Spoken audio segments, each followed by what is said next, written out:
The Renault Laguna II, produced from 2001 to 2007, originally featured basic AM/FM radios without modern connectivity options. This video series guides you through adding AUX, Bluetooth, or CD input capabilities to integrate contemporary audio sources. Due to growing demand from enthusiasts, aftermarket solutions have advanced significantly, making radio retrofitting a popular and accessible DIY project for older vehicles. The Renault Laguna II is equipped with a DIN standard radio, a common format for car stereos that ensures compatibility with mounting brackets and basic functions. The wiring harness connects the radio to the vehicle's electrical system. It includes power connections for constant and ignition-switched voltage, a ground wire, speaker outputs in various colors, and an antenna connection. Any modifications to add modern features depend on properly understanding and working with these existing connections. To enable AUX or CD input, you can tap directly into the radio's RCA input jacks, or install a line-out converter that connects to the existing speaker wires and provides RCA outputs. Adding Bluetooth connectivity involves installing a separate Bluetooth receiver module that connects to the radio through the auxiliary input port. An AUX input allows direct connection of devices via 3.5mm jack. Options include soldering a female jack to the head unit's circuit board or using a harness adapter. Modern setups often include DSP to minimize engine noise interference. Bluetooth connectivity allows wireless streaming of music from your smartphone directly to the car's audio system, eliminating the need for physical cables. To add Bluetooth, install a Bluetooth module that connects to the head unit and acts like an AUX input, making it compatible with the car's existing wiring. For pairing, ensure your new head unit supports Bluetooth.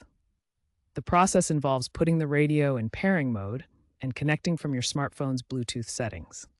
To avoid signal loss, you may need an amplifier bypass harness that redirects audio signals directly to speakers, bypassing any factory amplifiers that could interfere.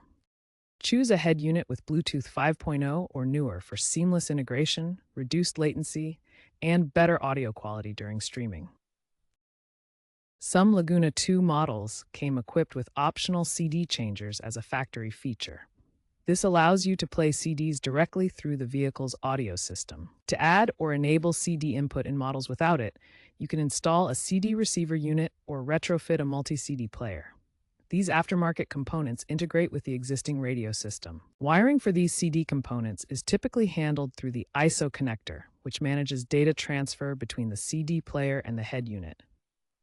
This integration provides a straightforward way to add CD playback capabilities to your Laguna II, enhancing your audio options. Essential tools and safety precautions are critical for successfully retrofitting the Laguna II's radio system. You'll need basic soldering skills to securely connect wires and attach components like connectors to the circuit board. A multimeter is essential for testing electrical voltages and checking continuity in wiring harnesses. Crimping tools ensure reliable connections when attaching terminals to wires without damaging them. Always disconnect the car's battery before starting any modifications to prevent dangerous electrical shorts. Ensure all modifications comply with vehicle safety standards by maintaining steering wheel controls and minimizing driver distractions. Compatibility checks are crucial. Use VIN decoders to verify your head unit model and confirm wiring specifications match.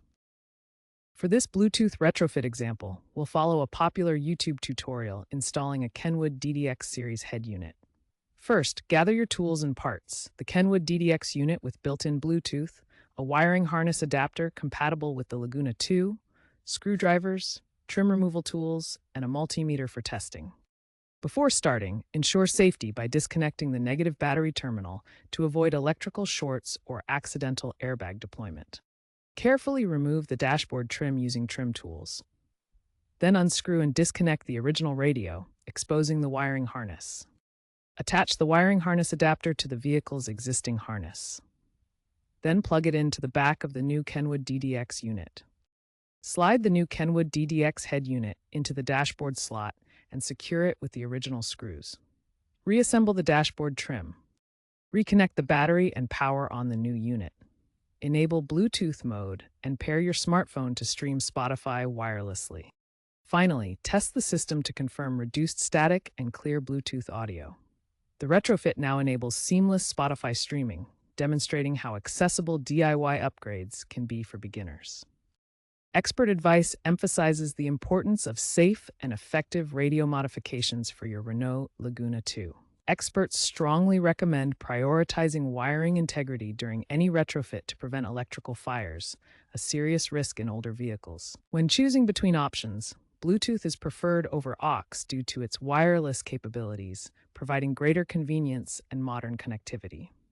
Statistics indicate high success rates for Bluetooth retrofits, often exceeding 85%, though wiring mismatches can lead to failures in about 20% of cases. Finally, if you're unsure about any electrical work, always consult a professional to ensure safety and proper installation.